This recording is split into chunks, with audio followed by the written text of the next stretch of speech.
on Pat's Nation. Welcome to another edition of the Ken's Pat's Talk Patriots podcast. Now, in this episode, we're not going to be talking about the New England Patriots. We're going to talk a little bit of NFL, NBA. We got a very special guest. Got former ESPN and Fox sportscaster and NFL defensive end. He was drafted by the Buffalo Bills.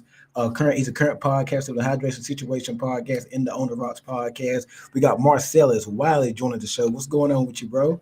Oh, I'm doing great, man. I'm glad we're not going to break down the Patriots depth chart right now. Let's talk. No, hey, we can't do that. Hey, it's bad. It's bad. We ain't going to get into that.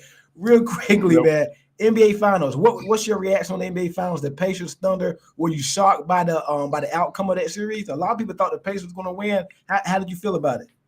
Well, first, I was shocked by the participants. I don't think anybody was sitting there back in October last year saying that was going to be the finals matchup. But hey, we got there and seeing OKC and Indy, and I just went on a good ride, man, watching SGA the entire year ball out, and then watching Halliburton get underappreciated and being voted as the most overrated, and then having like the best playoff series anybody could have. You know, he just went out there and showed everybody he could carry this team and also be one of the key ingredients for this team because they truly were a team. I think that you saw OKC with their defense and their presence and then having the MVP, that was just too much to ask, especially with Halliburton's injury. But, man, I mean, any given night, you can see Siakam go out there, go get it. You see Halliburton go get it. And it's just a complete team effort. So it was fun to watch, even though the media didn't give it its proper due because those were some small markets. Yeah. Yeah, we're about to get into the media here shortly. You're out in L.A., Clippers and Chargers fan, right? All day and day, every damn day. Yes, sir. That dude. Okay, who's closer to a championship right now, you think? Clippers and the Chargers, and also there's rumors out there that the Clippers are going to get Bradley Beal. What you think about that? Yeah, I heard the whispers of Bradley Beal, which came with the whispers of, hey, if Norman Powell's not there, we can get Bradley Beal. Well, half of that equation is true because Norman Powell's now in Miami Heat. So maybe that means Bradley Beal is coming. And look, I love me some Norman Powell, but if we can end up getting 2 for 1, and then also one of them is Bradley Beal, man, you got to love that. Him and John Collins turns, from Norman Powell, that's an upgrade, no matter how great Norman played last year. We're close. The way that we lost in the playoffs last year to Denver, that game 7, I can't even lie. I'm still hurt from that because they had such a great regular season. They overachieved. We couldn't believe it. We saw James Harden going out there carrying the team. We saw Kawhi come back, be healthy. He was rolling. And then that game 7 came and we forgot how to play basketball. So that was, except Kawhi, but that was kind of tough to swallow. You watch what happened with my Chargers last year and all the interceptions from Herbert. And, we had a great regular season as well. Who's closer? It's weirder in the NFL in terms of who's going to be at the top. Like, it's a little weird, like KC, are they coming backwards, right? Baltimore, will they get over the hump? Buffalo, will they get over the hump? So it's like kind of weird up there. So I like my chances in football more than basketball because in basketball, I'm looking at it like, all right, OKC doesn't look like they're going to get any sorrier anytime soon. You still got to look at what Houston has done. I mean, I'm just talking Western Conference. We got to get there first. Yeah. So it looks it's a little more daunting in the NBA. It looks like. Your buddy Max Kellerman. We're moving on to boxing. He'll be back soon. September 13th. He's calling he's going to be calling a big fight. He's been away for a few years or whatnot. What's your take on everything? And I mean, you ready for him to get back? I'm sure you are. Oh, absolutely, man. It's good to see him. I mean, obviously we stayed in touch and we chop it up, but it's good for the whole world to get to see some more Max Kellerman, man. He knows his boxing. He knows his boxing now. Yeah, man, big man, big brain, big mind, bruh. So, he's been in boxing. That's how he made his breakthrough into the media, him having his New York show, his local show. And look, this is the biggest fight I can remember since some Mayweather something. Even though Mayweather usually made a big fight look small because whoever stepped in front of him, you be all pumped. You got all that damn, you don't spend $99.99 on pay-per-view. You got the whole neighborhood at your house and Mayweather just over there slicing somebody up. But, those Tyson fights were different. They were epic. Even if they were a first-round knockout, the excitement energy level was different. And we might see something like that. Not necessarily a first round knockout, but that level of excitement. Because both of these guys are ready for the moment and they're both methodical. Like they're gonna give it to you like you want to see it with some energy, but they're gonna be precise when they're in that ring. So Max is back, man, and it's gonna be fun to watch him. I missed the days of him on First Take with Stephen A. and the crew and whatnot. We're about to get into that shortly, but Max, I think he was underrated. Now he did say some couple off the daggone wall things sometimes, but for the most part, I felt like Max really made the show for the most part. Yeah, that's tough to say made the show. I love my dog, but I ain't gonna go that far. I mean, well, maybe not make the show.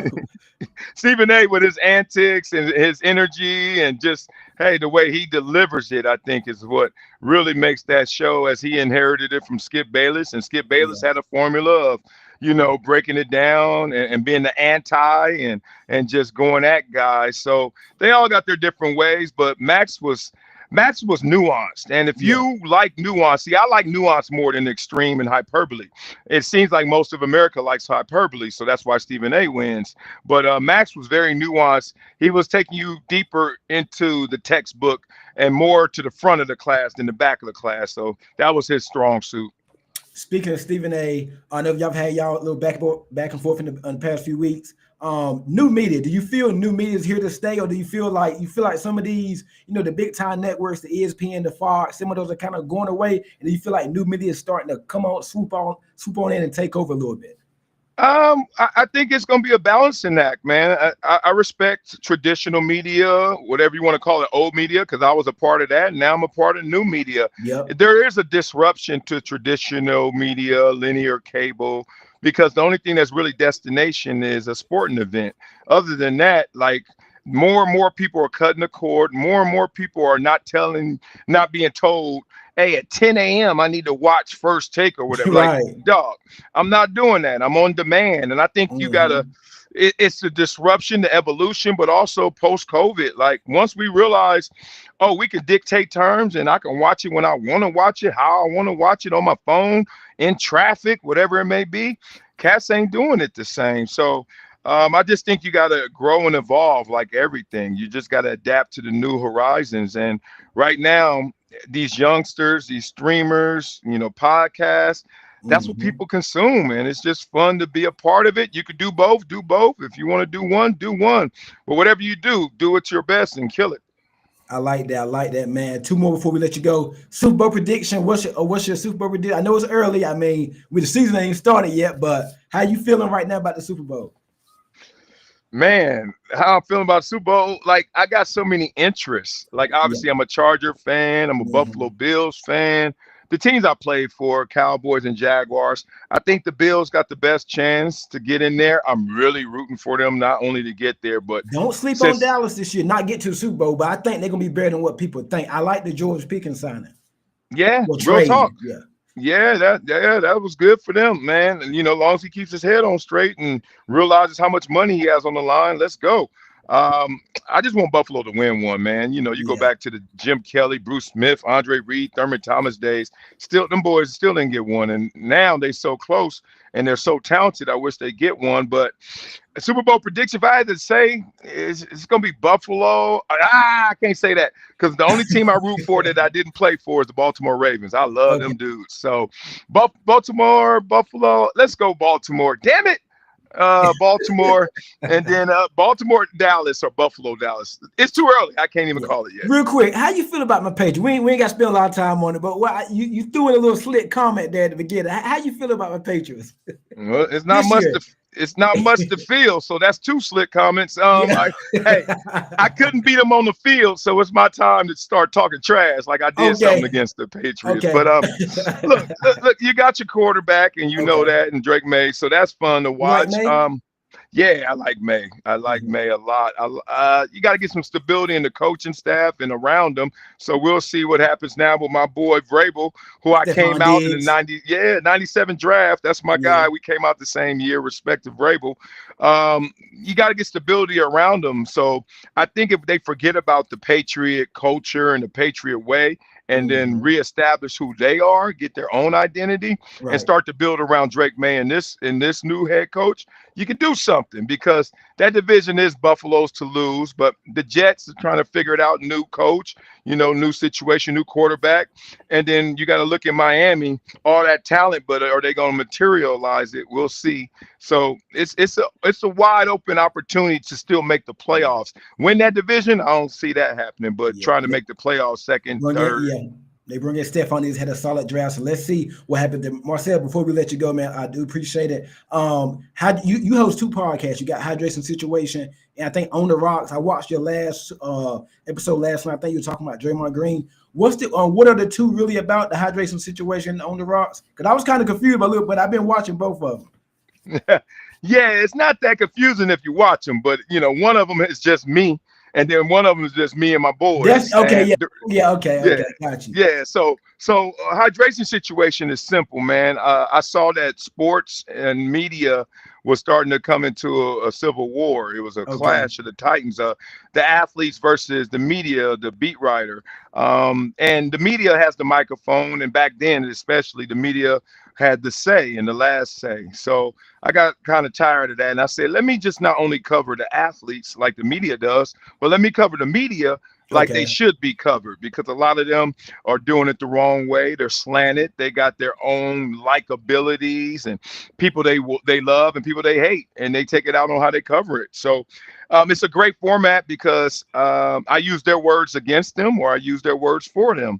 And then when they get mad at me, I just laugh. I'm like, you really mad at yourself for the shit you said. You the one that said that. Right. So it's so silly when people get mad at it. I'm like, I never will call you out. I'm just going to bring to attention what you said. And that's the problem. So that's hydration situation. On the Rocks is just us really talking for real. And I talk a little realer than the average bear. Maybe not the realest. I ain't trying to win no trophy, but I ain't gonna BS. I don't do the BS. I wasn't raised that way. That's what I like about watching. I tune in about every night. I got you on the YouTube, man. I appreciate it, man. That's what I like about you. You keep it real for the most part or whatnot. And now I gotta tune in more to On the Rocks. I think that's the one where you do it in the house with everybody else, right?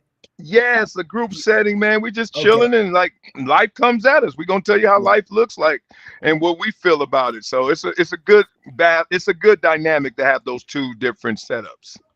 Marcellus Wiley, aka Dat Dude, I appreciate you, man, taking time out, man. I appreciate it, man. Gotta get you back on, man. Take care. I really appreciate it, man. All right, we talked. Let's talk mid-season when y'all about 2-7 or something like that. Let's talk when y'all like 2-7. Let's do it. Appreciate it, man.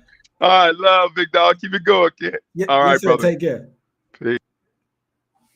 Guys, that was Marcellus Wiley, aka Dat Dude. It's nice to come on the show, speak with me for a little bit. Hey, man, that's gonna be it for the interview. Make sure you guys like the video. Also, the show is powered by the Sportsline Media network or whatnot. So go over there. Link should be down in the bios. This show is powered by the Sports Lounge Media. Hit the like button. Make sure you share the stream. Also, make sure you are subscribed to the Ken's Pat Start YouTube and go over to the Sports Lounge Media and subscribe to them, man. So, hey, once again, hit the like button, share the content, and hey, comment, man. Let me know what you think about the interview. I appreciate it. You guys have a good one.